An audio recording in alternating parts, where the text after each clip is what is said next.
गंगा के किनारे एक वन में एक खरगोश रहता था। उसके 3 मित्र थे, बंदर, सियार और ऊदबिलाव।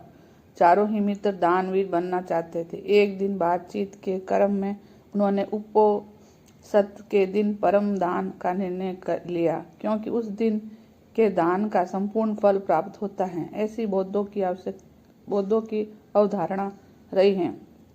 उपोषद बौद्धों के धार्मिक महोत्सव का दिन होता है। जब उपोषद का दिन आया तो सुबह सवेरे सारे ही मित्र भोजन की तलाश में अपने अपने घरों के बाहर निकले। घूमते हुए ऊदबिलाव की नजर जब गंगा तट पर रखी 7 लोहित मछलियों पर पड़ी तो उन्हें अपने घर ले आया। उसी समय सियार भी कहीं से दही की एक हांडी और मांस का एक टुकड़ा चुरा अपने घर को लौट आया। उछलता कूदता बंदर भी किसी बाग से पक्के आम का गुच्छा तोड़ अपने घर ले आया। तीनों मित्रों ने उन्हीं वस्तुओं को दान देने का संकल्प लिया, किंतु उनका चौथा मित्र खरगोश तो कोई साधारण प्राणी नहीं था। उसने सोचा, यदि वह अपने भोजन यथार्थ घास पात का दान जो करे तो दान पाने वाले को शायद ही कुछ लाभ होगा। अंत उसने उपोषद के अवसर पर याचक को परम संतुष्ट करने के उद्देश्य से स्वयं को ही दान में देने का निर्णय लिया।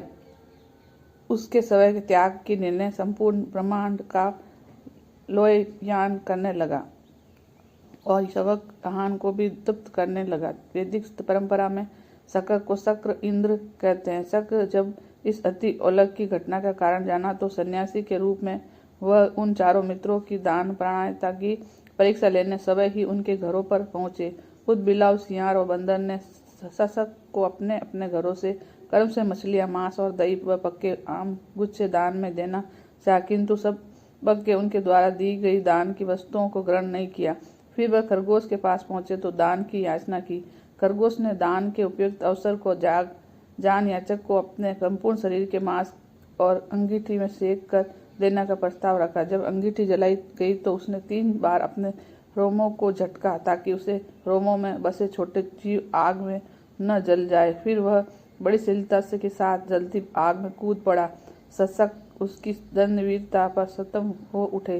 चितकाल तक उसने ऐसी दानवीरता न देखी थी न ही सुनी थी। हाँ, आश्चर्य, आग ने खरगोश को नहीं जलाया, क्योंकि वह आग जादुई थी। शक के द्वारा किए गए परिश्रण का एक मायाजाल था। सम्मोहित सिख ने खरगोश का प्रसाद गान किया और चांद के ही पर्वत को उनके हाथों से मसल चांद पर खरगोश का निवास बना दिया और कहा, जब तक इस चांद पर खरगोश का निशान रहेगा तब तक ये खरगोश जगत तुम्हारी दान वीरता को याद रखेगा। लाइक कर दो, सब्सक्राइब कर दो।